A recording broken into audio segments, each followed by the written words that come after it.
સુરતમાં માધવી સરકારી હોસ્પિટલ ખાતે દર્દીઓના સગાઓને બેસવા માટે મંત્રી કુંવરજીભાઈ હળપતિ તરફથી ટેબલ વિતરણ કરી હોસ્પિટલની મુલાકાત લીધી હતી।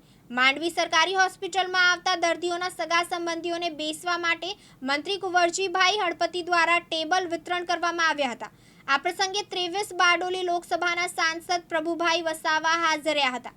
મંત્રી કુંવરજીભાઈ હળપતિ તથા સાંસદ પ્રભુભાઈ વસાવા દ્વારા હોસ્પિટલની મુલાકાત લઈ દર્દીઓની શુભેચ્છા મુલાકાત કરી હતી। આ પ્રસંગે એક્સ-રે મશીન અંગે મંત્રીશ્રીને રજૂઆત કરાતા કુંવરજીભાઈ હળપતિએ આરોગ્ય મંત્રીને જાણ કરવા જણાવ્યું હતું।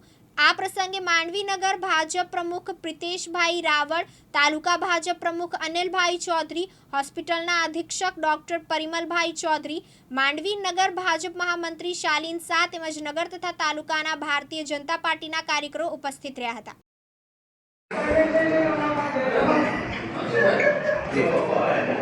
આજ રોજ માંડવી ખાતે સામૂહિક આરોગ્ય કેન્દ્રમાં અચાનક એક મુલાકાત લેવાનું થયું છે। ખાસ કરીને સામૂહિક આરોગ્ય કેન્દ્રની અંદર તમામ પ્રકારના દર્દીઓ આવતા હોય, દર્દીઓના જે સગા સંબંધીઓ છે એમને બેસવા માટે સ્ટૂલની વ્યવસ્થા નહોતી, તો મને આવીને ફરિયાદ કરીને મેં તાત્કાલિક નિવારણ કરીને મારા તરફથી 150 જેટલા કુલ ટેબલ એમને આપવામાં આવ્યા છે।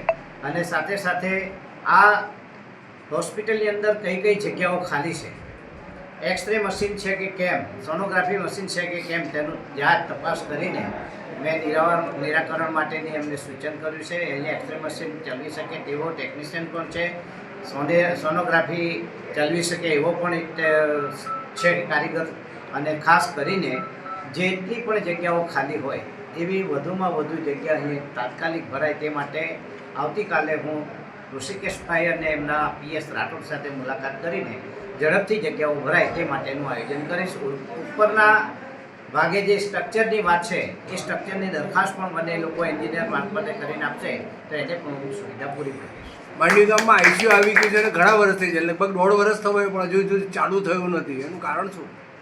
અત્યારે લગભગ ICU અત્યારે ડૉક્ટરે કહ્યું તેમ ICU ચાલુ કરવું, એ ICU ટેકનિકલ એવા પ્રકારનો આપણને હોવા જોઈએ, એની સાથે 100 થી 7 જેટલા નર્સિંગ સ્ટાફ હોવા જોઈએ।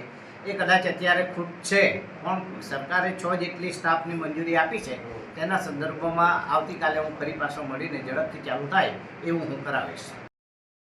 ઈશ્વર સોલંકી, દિવ્યાંગ ન્યૂઝ, માંડવી।